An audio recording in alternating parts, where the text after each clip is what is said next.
안녕하세요. 영상을 찍는데 목소리가 좀 더 작다라고 해서 좀 더 목소리를 키워서 해볼 생각입니다. 감안해 주시고 목소리가 그래도 작으면 좀 더 오늘 의향이 있으니까 언제든지 말씀을 좀 편하게 해주시면 좋을 것 같습니다. 앞으로 현금을 잘 모아야 될 것 같습니다. 그리고 그 현금을 가지고 오랫동안 잘 자신의 삶을 지켜나가도록 애써야 될 것 같습니다. 왜냐? 왜 이런 얘기를 말씀을 드리냐? 지금 현재 꽤 어렵기 때문인 거죠. 언제든지 우리가 감당하게 될 그 위기, 어려움은 항상 우리 곁에 있다라고 생각해야 될 것 같습니다. 지금 현재 한국이라고 하는 나라가 처해 있는 경제 상황은 매우 안 좋다, 매우 어려움이 없다라고 생각해야 될 것 같습니다. 앞으로 다음 주에 이제 출범하게 될 새로운 정부가 뭔가 우리한테 해줄 게 있다. 뭐 경제를 좋아지게 만들 것이다. 부동산 시장이나 주식 시장의 활성화를 일으킬 것이다. 이런 기대 같은 건 안 하는 게 좋을 것 같습니다.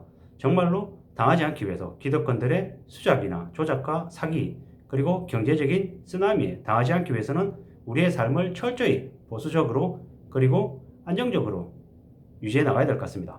퍼펙트 스톰이 오고 있다라고 봐야 될 것 같습니다. 미국이 기준금리가 0.5% 이번 주에 0.5%를 올리고 6월달과 7월달에 자이언트 스텝을 밟을 경우에 한국은 꽤 어려운 경제적인 충격에 휩싸이게 됩니다.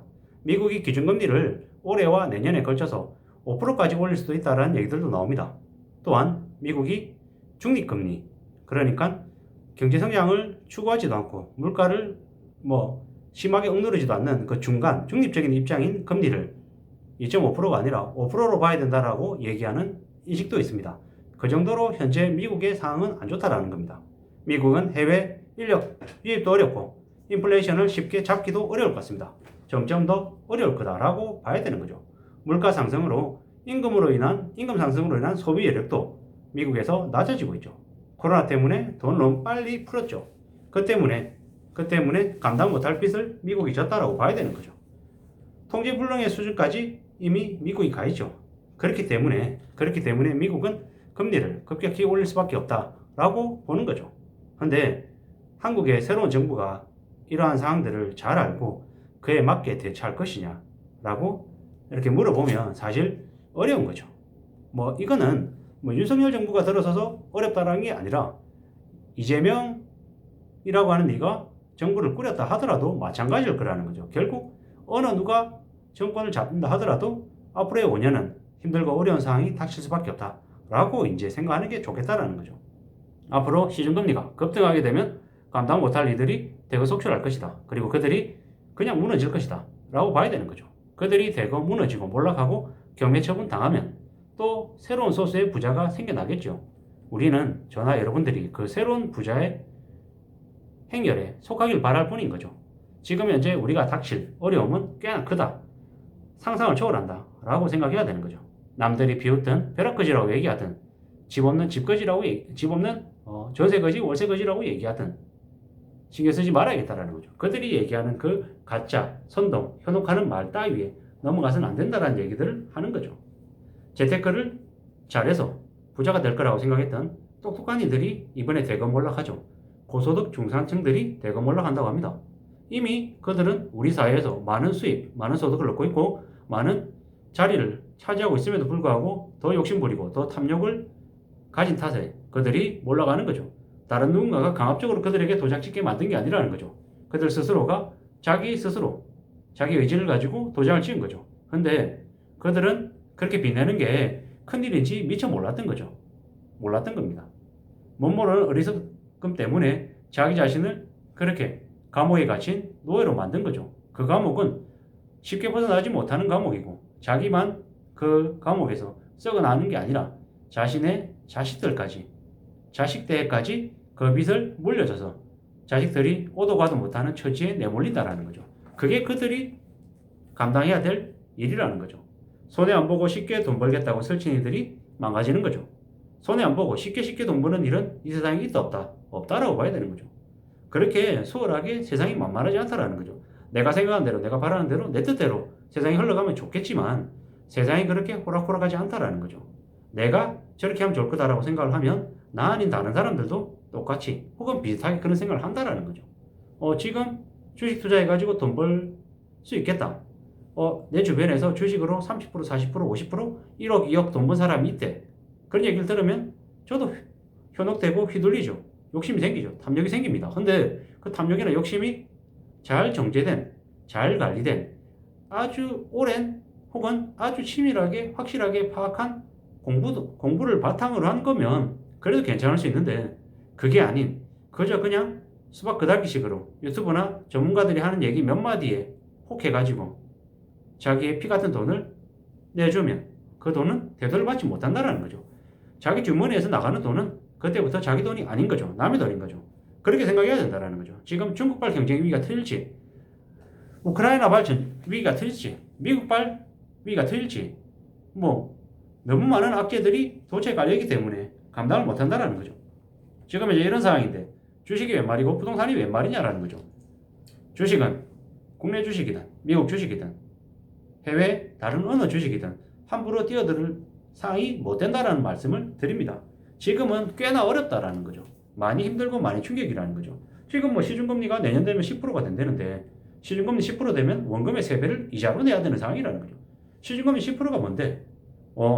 30년 상환에 이자가 원금 3배 되는 의미래. 라고 이제 해석하는 게 좋겠는 거죠. 그것도 30년 상환인 경우인 거죠. 근데 이게 40년으로 늘어나면 뭐 이자가 원금의 몇 배가 되겠다라는 거죠. 사실 계산하기도 어렵죠. 계산 안 하는 게 차라리 낫죠. 1억 빌리면 30년 동안 이자 10%면 원금 1억에 이자 3억 내야 된다라는 거죠. 1억 빌렸는데 4억을 내야 되는 말도 안 되는 일이 벌어진다라는 거죠. 이게 현실이라는 거죠. 그래서 빚을 내면 안 된다라고 얘기하는 거죠. 왜 은행들이 저금리에 빌려준다고 꼬드길까요? 그건 다름 아닌 평생 동안 일 못 그만두게 하고 죽으라 일만 하게 노예로 삼으려는 개수작이었던 거죠.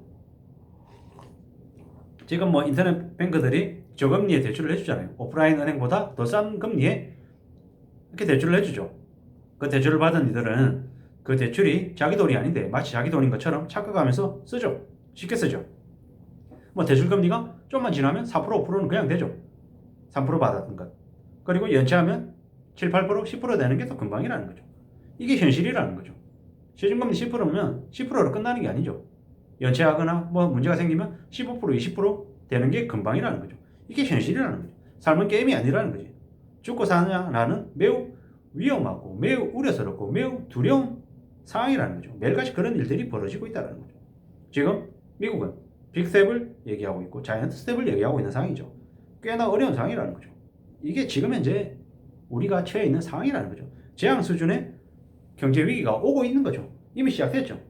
그런데도 정신 못 차리고 빚내서 집 사서 몇 억 벌었다라고 얘기하는 이들은 다 환상에 취해 있는 곧 몰살당할 재물들이라는 거죠. 그게 지금 이제 모습이다 라고 생각하는 게 맞죠. 지금은 무조건 현금이 있어야 살아남을 수 있습니다. 장기 불황 충격이 매우 크다라는 거죠. 그냥 1997년에 IMF가 한 번 더 왔다라고 생각하는 게 맞을 겁니다. 그래도 그때는 기업들이 많이 무너졌지만 이번에는 개인들이 많이 무너진다 라고 이제 보면 맞는 거죠. 쉽게 빠져나올 수 없습니다. 절대 빠져나오기 어렵다라는 거죠.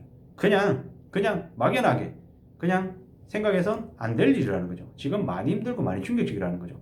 자기가 처해 있는 상황에서 생업을 어떻게든 잘 지켜나갈 수 있게끔 정말로 혹독하게 자기 자신을 잘 관리해야 될 겁니다. 그것 말고는 살아날 길이 없다, 헤어날 길이 없다 라고 생각하시는 게 좋겠습니다.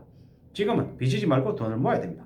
세상 사는 건 매우 힘들고 외로운 겁니다. 아무한테나 기대면 안 됩니다. 경제 상황이 우리 사회의 모습입니다. 절대로 무리하게 쉽게 빚을 지지 말아야겠습니다. 빚을 지는 것 죽는 것과 똑같다라는 생각으로 맘먹고 세상을 살아야겠다라는 거죠. 결코 쉽지 않은 우리의 삶을 정말 무섭고 두렵게 봐야 되겠습니다. 그냥 쉽게 생각했다가는 인생이 쉽게 날아간다라는 생각을 하셔야 될 것 같습니다. 절대로 만만한 거 없다, 그냥 되는 거 없다 라고 생각하셔야 되겠습니다.